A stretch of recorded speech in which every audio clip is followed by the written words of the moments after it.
नमस्कार, स्वागत है। आप देख रहे हैं खबर 24 NCR। गुड़गांव पुलिस को मिली बड़ी कामयाबी। SGT यूनिवर्सिटी में शुक्रवार को मेडिकल के फाइनल ईयर में छात्र की गोली मारकर हत्या कर दी थी। हत्या के आरोप लॉ की पढ़ाई में पढ़ने वाले एक छात्र और उसके दोस्त पर था। पुलिस ने अपनी शुरुआती जांच में विवाद के पीछे वजह गर्लफ्रेंड की बताई जा रही थी। गुड़गांव पुलिस ने सेक्टर 10 गुड़गांव की टीम ने SDG कॉलेज के मामले में छात्र की हत्या के मामले में एक आरोपी को गिरफ्तार किया है। पुलिस को मिली बड़ी कामयाबी। आइए सुनते हैं ACP क्राइम प्रीतपाल का क्या कहना है। दिनांक 8/10/2021 को SGT यूनिवर्सिटी में एक छात्र का गोली मार के हत्या कर दी गई थी। तो छात्र का नाम विनीत था, जो कि वहाँ पे एजुकेशन ले रहा था। वो आयुर्वेदिक में डिग्री कर रहा था और उसी कॉलेज के एक स्टूडेंट द्वारा ये गोली मारी गई थी, जिसका नाम पुनकित है और इसके खिलाफ FIR दर्ज की गई थी। उसको हमने काफ़ी तलाश करने के बाद आज हमारी क्राइम यूनिट सेक्टर 10 में इंस्पेक्टर विजेंद्र हुड्डा के नेतृत्व में काम करते हुए उसको गिरफ्तार किया है। इसमें उससे पूछताछ की जा रही है और आगे हम उससे पूछताछ के बाद कोर्ट में कल प्रोड्यूस करके और इसका पुलिस रिमांड हासिल करेंगे और इससे जो भी संबंधित जो हथियार हैं उनकी रिकवरी की कोशिश की जाएगी और इसके अन्य जो साथी हैं उनके रोल के बारे में और उनके बारे में आगे की इन्वेस्टिगेशन की जाए। शुरुआती पूछताछ में क्या कुछ सामने आया, क्या कुछ खुलासा हुआ? अभी तक तो यही है कि ये दोनों एक ही कॉलेज के स्टूडेंट थे और किसी बात एक लड़की की बात को लेके इनकी आपस में रंजिश चली हुई थी और इसी झगड़े ने ऐसा भयंकर रूप लिया कि इसने उसको गोली मार दी और उस छात्र की मृत्यु होगी, जिसके संबंध में ही ये FIR दर्ज की गई और आगे की इन्वेस्टिगेशन की जाए। वारदात में कितने लोगों के खिलाफ FIR दर्ज की गई? वारदात में वहाँ पे 4 अन्य इसमें शामिल हैं, वो भी बाय नेम हैं। उसकी इन्वेस्टिगेशन की जा रही है और इसमें उनके अलावा भी अगर उनका या उनके अलावा जिसका भी रोल इसमें इन्वेस्टिगेशन में आएगा उसके खिलाफ एक्शन। जिस लड़की की बात कर रहे हैं, क्या उसके खिलाफ भी FIR दर्ज की गई है? उसकी क्या कुछ भूमिका निकलती है सामने?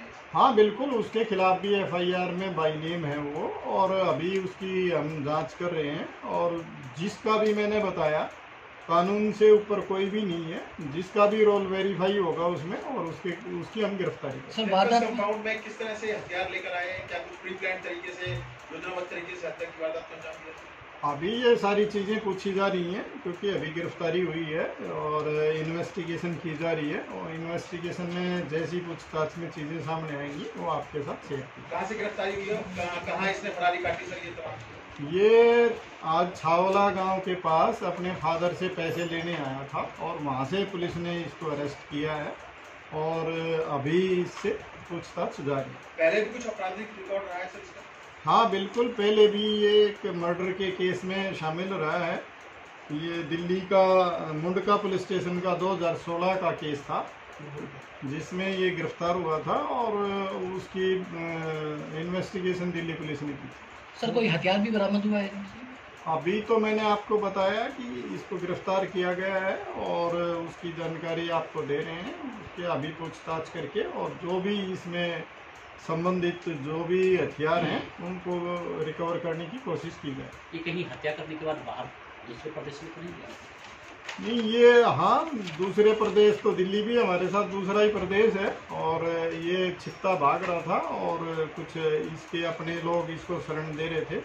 हम उन सारी चीज़ों पे जांच कर रहे हैं और उस जांच के बाद जैसी चीज़ें वेरीफाई होंगी वैसा एक्शन लिया जाएगा। सर यूनिवर्सिटी विद्या का मंदिर है तो उस पर इस तरह की वारदात आगे ना हो उसके लिए क्या अहम कदम उठाएंगे आप लोग? देखिए, उसके लिए पहले भी हमारी तरफ से तो सुरक्षा के पूर्ण इंतजाम थे और आगे भी हम इस बात को सुनिश्चित करेंगे कि इस तरह का शिक्षण संस्थाओं में ना हो। लेकिन अब इस तरह के जो ये हादसा है ये दुर्भाग्यपूर्ण था और इसकी पुनरावृत्ति ना हो इसके लिए भरसक प्रयास किए जाए। सर लेकिन कॉलेज में इस तरह के दंगे जो हैं वो आम बात हो गई है। आए दिन हम लोग न्यूज़पेपर में हर जगह देखते हैं कि कॉलेज में दंगे कराते हैं स्टूडेंट्स, तो इसके लिए क्या हमारे पास नियम कानून? नहीं, देखिए ये दंगा नहीं था, ये दो छात्रों के बीच की लड़ाई थी, इसको दंगा नहीं कहा जा सकता। और ये एक ऐसी चीज़ थी जो पुलिस तक नहीं पहुंच पाई, उनके आपस में ही ये रंजिश थी। और ये बात अगर हमारे तक पहले पहुंच जाती तो इस तरह की चीज़ को हम घटित ही नहीं होने देते, लेकिन फिर भी आइंदा हम ध्यान रखेंगे और इस तरह की चीज़ें ना हो पाए। इतना साथी से क्या जिसमें 5-6 दिन लगे? नहीं, सातिर की बात नहीं है। देखो, कोई भी आदमी अपने बचाव के लिए भागता है, क्राइम करने के बाद वो कानून से डरता भी है, इसलिए भागने की कोशिश करता है और कानून का काम है उसको गिरफ्तार करना। तो हमने उस पर, हमारे पास 2 दिन पहले इन्वेस्टिगेशन आई है क्राइम ब्रांच में और 2 दिन के अंदर हमने उसको गिरफ्तार कर दिया। तो ये चीज़ें चलती रहती हैं और कानून में 2 दिन पहले गिरफ्तार हो या 2 दिन बाद गिरफ्तार हो, सज़ा एक जैसी ही मिलती है। Thank you sir.